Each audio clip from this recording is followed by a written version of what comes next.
저희들이 지난주에 이 본문을 가지고 위기를 기회로 만들자라고 하는 제목으로 말씀을 나눴는데 기억하시는지 모르겠습니다. 다니엘이 죽음의 위기에 처했을 때 그는 하나님 앞에 기도하는 기회로 삼았습니다. 하나님께 기도할 때에 하나님을 증거할 수 있는 기회가 열렸고, 하나님을 증거하는 가운데 하나님이 그에게 복을 주시는 축복의 기회가 된 것을 볼 수 있습니다. 그러니까 우리 인생에 때로 위기가 올 때 그 위기를 기도하는 기회로 삼으시고, 또 하나님이 살아계심을 체험하고 증거하는 기회로 삼으시고, 하나님의 축복을 받는 귀한 기회로 삼으시는 은혜가 꼭 여러분들에게 있기를 먼저 주의 이름으로 축원합니다. 이 느부갓네살 왕이 꿈을 꿨는데 그 꿈이 너무 신기했습니다. 도대체 이 꿈이 뭘까? 이 꿈이 뭘까? 그래서 그 나라의 지혜자들을 불러 모아놓고 내가 꿈을 꿨는데 너희들이 그 꿈의 내용이 무엇인지 내게 말하고 그 꿈을 해석하라고 명령을 합니다. 만약에 그 꿈의 내용을 말하지 못하고 해석하지 못하면 너희는 살아남을 것 생각하지 말라, 죽음을 각오하라, 그리고 명령을 내립니다. 그런데 이 명령의 범위가 누구까지 가냐면 다니엘까지 갑니다. 다니엘도 이제 왕궁에서 일하다 보니까 그도 지혜자의 분류에 들어가면서 꿈을 해석하지 못하면 다니엘조차도 죽임을 당할 위기에 처하게 되었습니다. 그때 다니엘이 하나님 앞에 기도하죠. 하나님, 꿈의 내용이 무엇입니까? 그 꿈의 의미가 무엇입니까? 가르쳐달라고 친구들과 함께 기도할 때 하나님께서 그 꿈의 내용과 꿈을 해석하는 그것을 가르쳐 줍니다. 그래서 오늘 본문에 보면 이 느부갓네살 왕이 꾼 꿈의 내용이 무엇인지를 보여주고 있고, 뒷부분에는 그 꿈의 의미가 무엇인지를 하나님이 가르쳐 주시는 내용으로 차 있는 것을 우리가 볼 수 있습니다. 이 다니엘서를 읽다 보면 다니엘서에는 꿈에 관한 이야기와 환상에 관한 이야기가 많이 나옵니다. 우리가 보았던 이 2장에도 이 느부갓네살 왕이 꾼 꿈 이야기가 나오고, 4장에 가도 또 꿈 이야기가 나오고, 그리고 뒷장의 뒷부분에 가보면 이 다니엘이 꾼 꿈과 환상에 관한 이야기가 많이 나옵니다. 그래서 사실 다니엘서를 읽다 보면 이것이 무슨 내용인지 뭘 의미하는지 잘 모를 때가 있어요. 그런데 이 다니엘서를 문학의 이 종류로 나눈다면 묵시문학이라고 표현합니다. 즉 성경이 66권으로 되어 있는데 어떤 거는 편지로 되어 있는 성경도 있고, 어떤 건 시로 되어 있는 성경도 있고, 어떤 거는 역사를 기록한 성경도 되어 있습니다. 그런데 이 다니엘서와 이 구약의 에스겔서, 또 신약의 이 요한계시록은 꿈이나 환상이나 어떤 이상에 관한 내용들로 가득 차 있는데 이것을 묵시문학이라고 표현합니다. 이 묵시문학이라고 하는 건 뭐냐면 어떤 미래의 일을 하나님이 가르쳐 주시는데 그냥 똑바로 우리가 이해할 수 있도록 딱 가르쳐 주시면 되는데, 그것이 아니라 어떤 은유나 환상, 또 상징적인 것을 통해서 의미를 전달해 주는 것입니다. 쉽게 예를 들자면 우리가 일본에 억압당할 때 홍남파 씨가 그 노래한 게 있죠. 울밑에선 봉선하여 내 모양이 처량하다. 그 울밑에선 봉선하가 누구를 가리키나요? 우리 민족을 가리키지 않습니까? 일본에 의하여 억압당하는 우리 민족의 모습을 봉선화에 비유하면서 그 처량한 그 안타까움을 이야기하고 언젠가는 해방이 되어서 회복될 것이라고 하는 그 미래의 희망과 꿈을 이야기하고 있는 것인데, 바로 묵시문학이 그와 같습니다.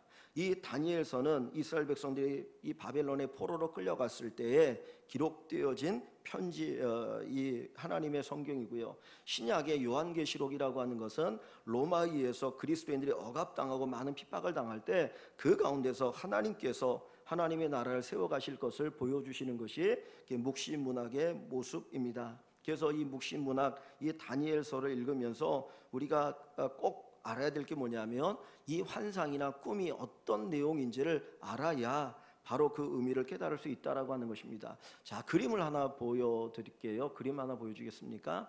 이 다니엘이 꿨던 꿈이 무엇이냐면 저 옆에 보면 신상이 하나가 보여지죠. 사람이 이렇게 사람 같은 모양이 팔을 끼고 있는 저 신상인데 저것이 이 느부갓네살 왕이 꾼 꿈입니다.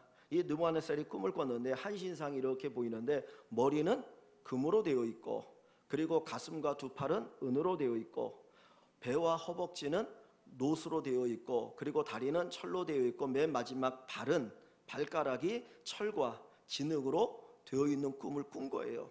보통 우리가 신상이나 뭘 꿈을 꾸면 하나의 어떤 재질로 되어 있는데 저거는 4개의 재질, 5개죠. 재질로 되어 있으니까 저 꿈의 의미가 너무 이상해요. 도대체 저런 신상이 어디 있나? 그래서 너무 의아해하니까 그 지혜자들에게 너희가 꿈의 내용을 내게 말하고 그 꿈의 의미를 가르쳐 달라고 이야기를 합니다. 그런데 다니엘서 7장에 가보면 다니엘도 잠을 자다가 꿈을 꾸는데 그 꿈에 하나님이 환상을 보여주셔요. 그런데 그 환상에는 4마리의 짐승이 나오는데 첫 번째는 사자가 나옵니다. 그런데 그냥 사자가 아니라 사자에게 2 독수리의 날개가 있는 모습을 보여줘요. 사자라고 하는 짐승 자체가 가장 동물의 왕 아닙니까? 거기에다가 날개까지 있으니 얼마나 대단한 힘을 가지고 날렵하겠습니까? 그리고 2번째는 곰을 보여주시는데 그 곰이 3개의 갈빗대를 이렇게 물고 있는 그런 환상을 본 거예요. 2번째가 곰인데 3개의 갈빗대를 물고 있는 것이고 3번째는 표범입니다. 표범이 아주 날렵하지 않습니까? 빨리 달리는 짐승인데 저 표범에게 또 4개의 날개가 달려 있어요. 그러니까 아주 엄청나게 빠르게 날렵하게 달려가는 그런 표범의 모습을 보여주고 있고, 마지막 4번째는 무서운 짐승인데 뭔지 잘 몰라요. 하여튼 되게 무서운 짐승이다. 그런데 그 이빨이 철로 돼 있어서 무엇이든지 물면 그냥 반드시 죽일 수 있는 강력한 힘을 가지고 있는 어떤 무서운 짐승의 그 환상을 하나님이 4가지로 보여주시거든요. 그래서 하나는 느부갓네살 왕이 꿈에서 본 환상이었고, 하나는 다니엘이 꿈에서 본 환상이었는데, 저 4개의 환상, 저 2개의 환상은 사실은 같이 연결되어지는 환상입니다. 첫 번째, 이 금머리가 상징하는 것은 바벨론을 의미하는 거예요. 자, 어디를 먼저 보시냐면 제가 한번 먼저 볼게요. 45절 한번 봅니다. 먼저 45절 한번 보고, 이 다니엘이 그 꿈을 이야기하고 꿈을 해석하고 나서 맨 마지막에 한 이야기가 이것이거든요. 손대지 아니한 돌이 산에서 나와서 새와 녹과 진흙과 은과 금을 부서뜨린 것을 왕께서 보신 것은, 그랬어요. 그 꿈의 의미가 뭐냐? 크신 하나님이 장래일을 왕께 알게 하신 것이라 앞으로 일어날 일을 꿈을 통해서 보여주신 것입니다 라고 말씀하고 있는 거예요. 그래서 저 신상과 저 짐승들은 앞으로 일어날 일을 보여준 건데, 첫 번째가 뭐냐면 느부갓네살은 바벨론이라고 하는 나라의 왕이거든요. 그래서 저 금은 바벨론을 상징합니다. 바벨론, 사자와 금은 바벨론을 상징하는 것이고, 2번째 은으로 만들어진 저 가슴은 바벨론 이후에 일어나게 될 메데와 페르시아, 성경에는 파사라고 하는 나라로 표현되어지고 있어요. 파사는 지금으로 이야기하면 이란을 얘기합니다. 이란, 옛날에 페르시아라고 그랬는데 그 메데와 파사라고 하는 강력한 나라를 보여주고, 3번째 놋이 상징하는 것, 표범이 상징하는 것은 그리스입니다. 그리스, 헬라라고 얘기하기도 하고 마게도니아라고 얘기하죠. 여러분들이 알렉산더 대왕을 잘 알지 않습니까? 그가 그리스의 왕이었거든요. 그래서 3번째 롯이라고 하는 나라는 그리스라고 하는 나라를 보여주는 것이고, 4번째 저 철로 만들어진 것은 로마를 보여줍니다. 로마라고 하는 나라를 보여줘요. 그래서 로마가 아주 강력한 그 군단을 이루어서 세계를 정복하지 않습니까? 그래서 철로 만들어졌다는 것은 다른 어떤 것보다도 강하다라고 하는 그 의미의 강한 나라가 세워질 것이다 라고 하는 것을 보여주고 있는 거예요. 그래서 이 느부갓네살 왕 이후에 바벨론 나라가 세워지고, 그 나라가 메데와 파사에 의해서 망해지면서 그 메데와 파사가 세워지고, 그 메데와 파사도 그리스에 의해서 멸망이 되어지고, 결국 그리스도 나중에 로마에서 멸망되어지면서 세계의 역사의 나라들이 이렇게 흘러가게 되어진다라고 하는 것을 먼저 상징으로 보여주고, 뒷부분에 가보면 전 아들이 바로 이런 나라다라고 하는 것이 이제 뒷부분에 기록되어 있는 것을 보게 됩니다. 근데 이 4개의 나라를 통해서 하나님께서 우리에게 말씀하여 주고자 하는 것이 있어요. 뭐냐면 간단하게 그 교훈을 받는다면, 첫째, 세상의 나라는 영원하지 않다는 거예요. 세상의 나라는 영원하지 않다. 그 바벨론이라고 하는 그 나라, 그 수도가 바벨론인데, 그 바벨론의 그 수도를 보면 어마어마하게 큰 성으로 쌓여져 있습니다. 결코 함락될 수 없는 성이고 그 성 주변에 해자가 있어서 물이 흐르거든요. 그래서 그 성이 결코 무너질 수가 없는 성인데 이 바벨론이 70년 만에 결국 메데 파사에 의해서 멸망을 하게 되어져요. 영원히 갈 것 같던 그 나라가 70년 만에 무너지게 되어지고 메데 파사도 200년이 채 가지 못합니다. 그리고 알렉산더를 통해서 전 세계를 이렇게 지배했던 이 그리스 마게도니아도 채 200년이 가지 않고 결국은 무너지고요. 로마는 500년 이상 그래도 긴 세월을 버티다가 결국은 무너지게 됩니다. 하나님께서 이 신상을 통해서 우리에게 말씀해 주고 있는 것이 뭐냐면 세상의 나라와 세상의 권력은 영원하지 않다라는 것입니다. 우리 인생을 가리켜서 안개와 같다 그러죠. 안개와 같다. 날아가는 화살과 같다. 잠깐 보이다가 없어지는 안개와 같은 것이 우리 인생입니다. 그리고 세상의 영광을 가리켜서 풀의 꽃과 같다라고 이야기합니다. 꽃이 얼마나 아름답습니까? 그런데 뜨거운 바람이 불면 시들어버리는 것이 꽃이거든요. 이 세상의 영광과 권력은 한순간입니다. 한순간 영원하지 않다라는 거예요. 그래서 바벨론이 있었을 때 이 나라는 영원할 것이다. 그리고 메데나 파사나 또는 마게도니아나 이 로마가 영원할 것이라고 생각했지만 결국은 그 나라들이 다 무너져 버리고 말았습니다. 그래서 우리가 이 세상을 살아가면서 세상에 영원한 것은 없다라고 하는 것을 우리가 생각하면서 하나님 앞에 겸손할 수 있어야 할 줄 압니다. 특별히 하나님께서 느부갓네살이라고 하는 이 왕에게 꿈을 통해서 이것을 보여주신 것이 무엇입니까? 느부갓네살은 스스로 교만했어요. 내가 이 바벨론 나라의 내가 최고의 통치자다. 내가 온 세상을 다스리고 있다라고 생각했고 이 권력이 영원할 것이라고 생각했는데 한순간에 무너지고 말아버리거든요. 그래서 하나님 앞에서 우리가 겸손해야 되어질 것이고 우리가 어떤 권력을 갖거나 어떤 높은 자리에 올라갈 때 더 겸손하게 우리가 엎드릴 수 있는 그런 은혜가 저와 여러분들에게 꼭 있기를 소망합니다. 두 번째로 이 신상을 통해서 가르쳐 주시는 것은 역사의 주인은 하나님이시라는 거예요. 많은 사람들이 생각할 때 역사의 주인이 권력자이고 지혜자이고 어떤 대단한 힘을 가지고 있는 사람들이 역사의 주인이라고 생각하는데 사실은 그것이 아니고 진짜 참 역사의 주인은 하나님이신 것을 우리가 고백할 수 있기를 소망합니다.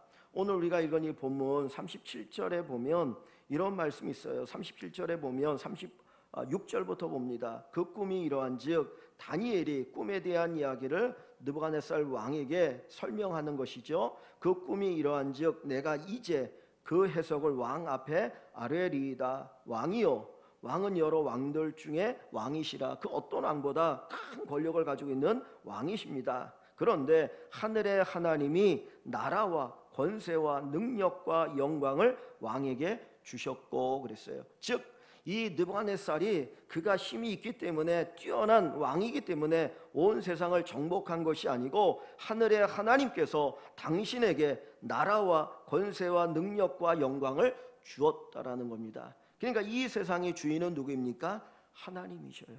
저와 여러분들이 인정하기를 원하는 것은 하나님이 온 세상의 주인이시라고 하는 것입니다. 하나님이 세상을 창조하셨고 지금도 다스리고 계심을 저와 여러분들이 꼭 고백하고 그 하나님의 주권, 하나님의 주인됨을 고백하는 믿음으로 살아갈 수 있기를 소망합니다. 하나님께서 참새 한 마리도 허락하지 않으면 땅에 떨어지지 않는다 그랬어요. 아주 작은 것까지도 하나님이 다스리고 계시는 것을 보여줍니다. 뿐만 아니라 전 세계 역사도 하나님이 다스리고 계시는 것입니다. 그래서 우리가 살아가는 이 세상의 모든 것이 누구의 손 아래 있다고요? 하나님의 손 아래, 하나님의 주권 아래 있음을 우리가 고백하며 살아가기를 소망합니다. 우리가 미시라는 말을 쓰기도 하고 것이라는 말을 쓰기도 합니다. 것이라고 하는 것은 넓게 보는 것을 얘기하고 미시라고 하는 것은 좁게 작게 자세하게 보는 것을 이야기하죠. 보통 이런 단어를 이제 경제에서 많이 쓰지만 하나님께서는 온 세상을 전체로 보시기도 하고 또 우리 한 사람 한 사람을 세밀하게 보고 계시면서 인도하시는 분이시라고 하는 것입니다. 그래서 하나님께서 온 세상의 주인 되시면서 우리의 삶을 인도하신다라고 하는 이 사실을 고백하면서 하나님의 주권을 인정하는 우리 모든 성도 여러분 되시기를 주님의 이름으로 축복합니다. 세 번째로 이 신상을 통해서 우리에게 주시는 교훈은 하나님께서 다스리는 영원한 나라가 있다라고 하는 것입니다. 자, 어디를 보시냐면 먼저 35절을 봅니다. 35절. 큰 신상이 세워져 있었는데 34절부터 볼게요. 34절에 보면 또 왕이 보신즉 꿈에 왕이 보았는데 손대지 아니한 돌이 사람의 손을 대지 아니한 어떤 돌이 나와서 신상의 새와 진흙의 발을 쳐서 부서뜨리는데 그때 새와 진흙과 녹과 은과 금이 다 부서져서 그 신상이 부서져서 여름 타작 마당의 겨같이 되어 바람에 불려 간 곳이 없었고 우상을 친 돌은 태산을 이루어 온 세계에 가득하였나이다 그랬어요. 자, 이야기 뭐냐면 이 신상을 어떤 큰 돌이 와서 딱 치니까 신상이 부서지는데 완전히 산산조각이 나버린 거예요. 근데 그 형태를 찾아볼 수 없게 되었는데 마치 무엇과 같냐면 추수하고 나면 이제 알곡과 가라지를 또 아니면 겨를 이렇게 빼지 않습니까? 이렇게 하면 이 겨가 날아가서 사라지는 것처럼 흔적도 없이 세상의 나라들이 다 사라져 버렸다는 거예요. 그리고 뭐만 남았습니까? 그 돌이 태산을 이루어서 온 세계에 가득했다고 하는데 이 돌은 뭘 의미하느냐? 다시 한번 봅니다. 어디를 보시냐면 44절을 한번 가볼게요. 44절을 가보시면 이 여러 왕들의 시대에 하늘의 하나님이 한 나라를 세우시리니 하나님께서 이제 한 나라를 세우실 것인데 이것은 영원히 망하지도 아니할 것이요 그 국권이 다른 백성에게도 돌아가지 아니할 것이요 도리어 이 모든 나라를 쳐서 멸망시키고 영원히 설 것이라. 그 돌이 상징하는 건 뭐냐면 하나님이 세우시는 영원한 나라를 상징한다는 거예요. 이 세상의 나라가 영원히 있을 것 같은데 결국은 망하게 되어지고 궁극적으로 어느 나라가 쓴다고요? 우리가 고대하는 하나님의 나라, 하나님이 다스리고 통치하시는 영원한 천국이 서게 될 것이다 라고 하는 것을 우리에게 가르쳐 줍니다. 그러니까 세상의 권력도 잠시 잠깐이에요. 사라져 버리는 거예요. 그럼 뭐만 영원합니까? 하나님의 나라만이 영원한 겁니다. 저나 여러분이나 우리가 예수를 믿는 이유가 어디에 있습니까? 우리가 예수를 믿는 이유가 어디에 있어요? 우리가 어디에 들어가길 원하는 거예요? 하나님의 나라에 가는 것 원하는 거 아닙니까? 그것을 요한계시록에는 새 하늘과 새 땅이라는 말로 표현되어 있고요. 하나님이 다스리는 영원한 나라에 들어가는 것이 우리 인생의 최고의 목표이고 목적이고 또 그것을 위해서 이 땅 위에서 믿음으로 살아가는 것입니다. 제가 지난 금토요일에 친구 목사님 어머님의 장례식에 참석을 하고 왔는데요. 그 어머님이 95세 향년으로 세상을 떠나셨어요. 그러니까 참 되게 장수하셨죠. 근데 이 목사님이 처음 그 집안에서 예수를 믿었고 뭐 형제들이 예수를 믿지 않았거든요. 근데 자기는 목사가 되겠다고 신학을 공부하고 예수를 믿는데 가정이 예수를 믿지 않으니까 그것 때문에 얼마나 오랫동안 기도했겠습니까? 정말 몇십 년 동안 어머님이 예수 믿게 해달라고 기도했는데 하나님께서 돌아가시기 몇 년 전에 예수님을 영접하고 하나님을 예배하다가 편안하게 하나님 품에 안기는 그런 은혜를 누리게 되었습니다. 우리가 우리의 가족들과 우리 모든 사람들에게 예수 믿어야 된다고 예수 믿으라고 하는 이유는 오직 한 가지예요. 그 하나님의 영원한 나라의 백성이 되어지기를 소망하기 때문입니다. 우리가 이 땅에 살다 보면 어떤 분들은 미국에 가서 이민 가고 좋은 나라에 가서 살아가는 걸 원하지 않습니까? 그 이유는 뭡니까? 그 나라가 좋기 때문이잖아요.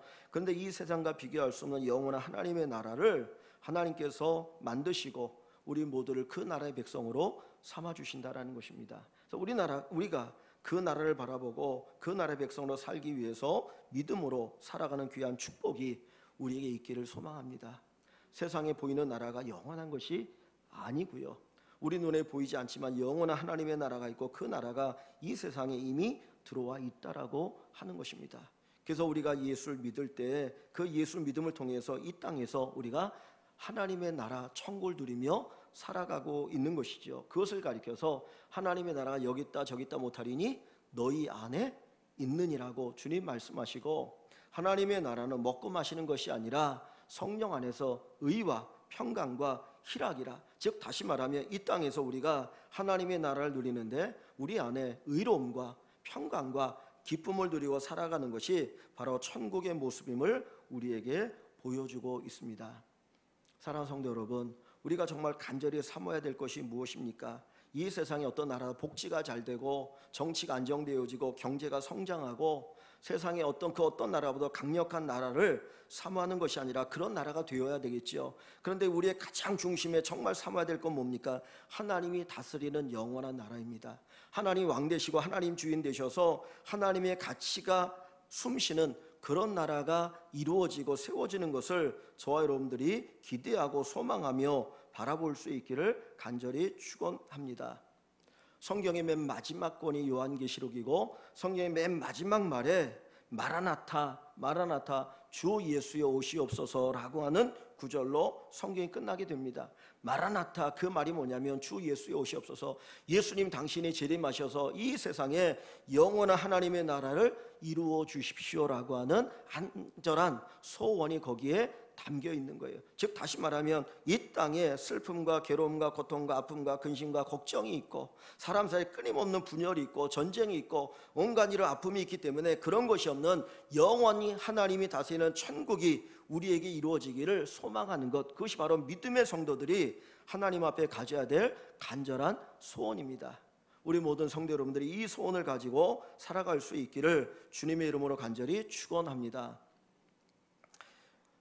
이제 우리나라의 대통령 선거가 이제 이번 수요일 날 이제 있게 되어지죠. 이미 사전 투표를 하기도 했고 이제 수요일이면 이제 새로운 대통령을 뽑는 투표가 진행되어집니다.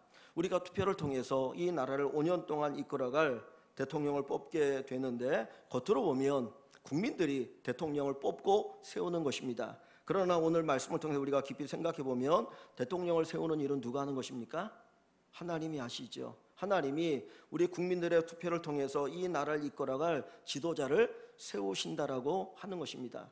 우리는 교회 안에 목사나 장로님이나 권사님이나 집사님들을 세울 때 우리가 투표하지만 하나님이 세우신다라고 고백을 하고 그것이 맞는 이야기예요. 그러나 우리가 교회 안에 일꾼만이 아니라 이 나라를 이끌어갈 대통령을 세우는 것도 하나님이 세우시는 것임을 우리가 고백하고 인정하고 믿을 수 있기를 소망합니다.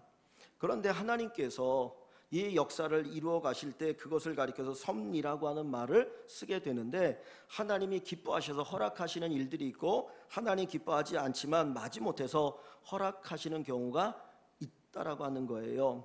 그러니까 우리가 소원하는 것이 정말 하나님이 기뻐하시면 그것을 기쁨 가운데 허락하시고 우리가 원하는 것들이 하나님 기뻐하지 않는 일이면 하나님이 막으시는데 그럼에도 불구하고 우리가 원하면 그래 내가 너희들에게 허락해 줄게 그리고 맡기시는데 그것을 통해서 우리의 연약함과 죄악됨을 깨닫게 하시는 부분들이 있다라고 하는 것이죠.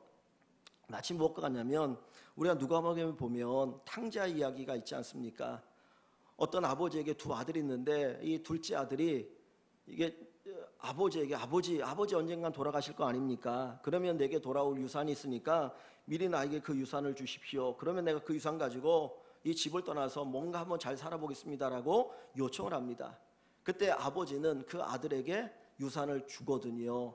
근데 아버지가 아들에게 유산을 줄 때 기쁜 마음으로 유산을 주는 게 아닙니다. 왜냐하면 아버지가 살아있는데 유산을 달라고 하는 것은 아버지 빨리 죽으십시오라고 하는 정말 자식이 할 수 없는 말을 하는 것과 같거든요.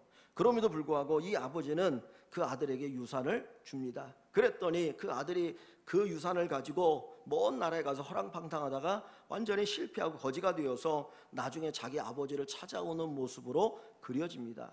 아버지는 사실은 알았어요. 내가 이 아들에게 이 많은 재산을 주면 이 재산을 가지고 이 아이가 방탕하게 살 것을 알면서도 아버지는 그것을 허용합니다. 왜냐하면 깨닫게 하는 데 목적이 있었던 거예요.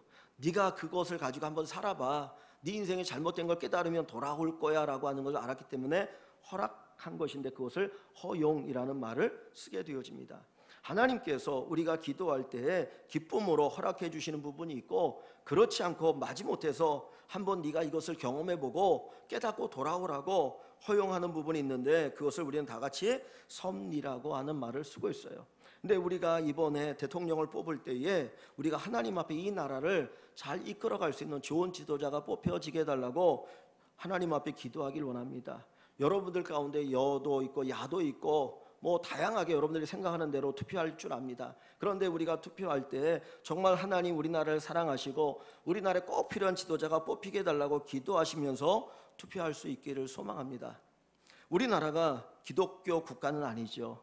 우리나라는 기독교 국가가 아닙니다. 기독교 국가가 아닌 다양한 종교들이 있는 나라입니다. 그래서 대통령이 교회 지도자를 세우는 것은 아닙니다. 이 나라를 정의롭게 그리고 잘 다스리고 이끌어갈 수 있는 능력 있는 지도자를 세우는 것이 대통령을 뽑는 것이니까 저 여러분들이 하나님 이 나라를 잘 이끌어갈 수 있는 정의롭게 이 나라를 이끌어갈 수 있고 우리나라가 복된 나라가 되어지도록 이끌어갈 수 있는 능력 있는 그런 지도자를 뽑게 해달라고 기도하시고 투표하시기를 원합니다. 그것이 바로 우리 그리스도인들이 투표하는 그런 가장 기본적인 자세가 되어야 합니다. 그런데 우리 안에 기도하면서 한 가지 생각해야 될 부분이 있는데 그게 뭐냐면 성경적인 사상과 가치를 실현할 수 있는 지도자가 뽑혀지게 해달라고 기도해야 됩니다. 즉 이 이야기는 예수 믿는 분이 우리나라 대통령이 되게 해달라고 하는 것이 아니고 성경이 보편적으로 우리에게 가르치고 있는 이 세상에 어떤 실현되어지길 원하는 가치들이 있지 않습니까? 그게 뭡니까? 사랑과 정의와 공평과 자유와 여러 가지 아닙니까? 그런 어떤 가치를 잘 실현할 수 있는 후보자가 누구인지 우리가 생각하고 그 가운데 투표할 수 있어야 한다는 것을 우리에게 가르쳐 준다는 거예요. 이스라엘 백성들이 바벨론에 포로로 70년 동안 생활합니다. 비참하게 살기도 했지요.